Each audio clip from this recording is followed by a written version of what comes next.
اعوذ باللہ من الشیطان الرجیم بسم اللہ الرحمن الرحیم والوالدات یرضعن اولادہن حولین کاملین، اور والداؤں کے لیے، ماؤں کے لیے ضروری ہے کہ وہ اپنی اولاد کو 2 سال دودھ پلائیں پورا۔ اور یہ خاص طور پر یہاں تذکرہ ہو رہا ہے جب طلاق کا مسئلہ ہو۔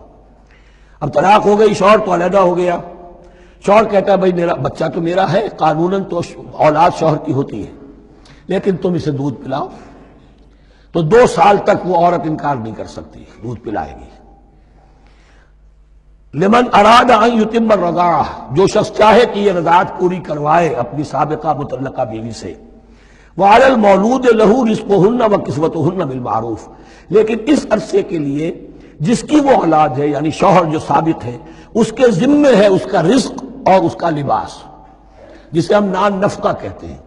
2 سال اگر اس نے دودھ پلانا ہے، اس ماں نے، مطلقہ ماں نے، اپنے طلاق دینے والے شوہر کے بیٹے کو یا بیٹی کو، تو اب اس عرصے کے دوران اس کا نان نفقہ اس کے ذمے ہے، باپ کے ذمے ہے، بالمعروف، بڑے طریقے سے۔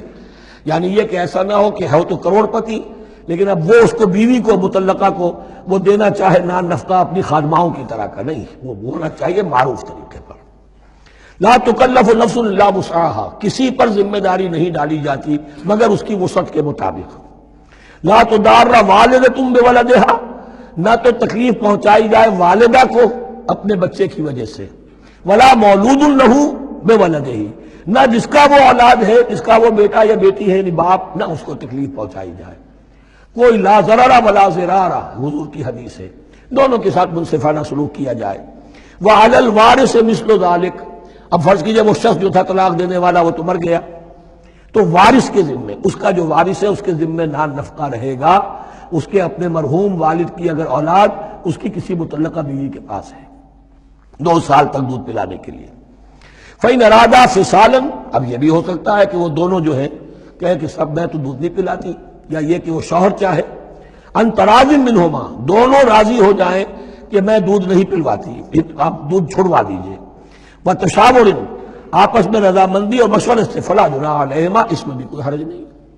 اگر دودھ چھڑوانا چاہیں، وہ کسی اور سے دودھ پلوانا چاہتے ہیں، کوئی دایا رکھ لی ہے اس سے دودھ پلوانا چاہتا ہے، ٹھیک ہے، لیکن ہونا چاہیے جبر نہ ہو، ماں پر جبر نہ ہو۔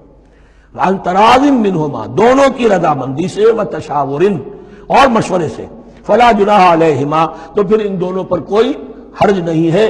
وَإِنْ أَرَدْتُمْ أَن تَسْتَرْضِعُوا أَوْلَادَكُمْ فَلَا جُنَاحَ عَلَيْكُمْ، اگر تم چاہو کسی اور سے اب دودھ پلوانا، رضاعت کروانا، تو اس میں بھی کوئی حرج نہیں۔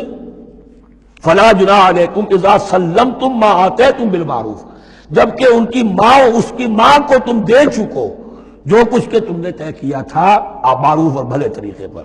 وَاتَّقُوا اللَّهَ، اور اللہ کا تقوی اختیار کرو۔ وَاعْلَمُوا أَنَّ اللَّهَ بِمَا تَعْمَلُونَ بَصِيرٌ، اور جان لو کہ جو کچھ تم کر رہے ہو اللہ اسے دیکھ رہا ہے۔ صدق اللہ العظیم۔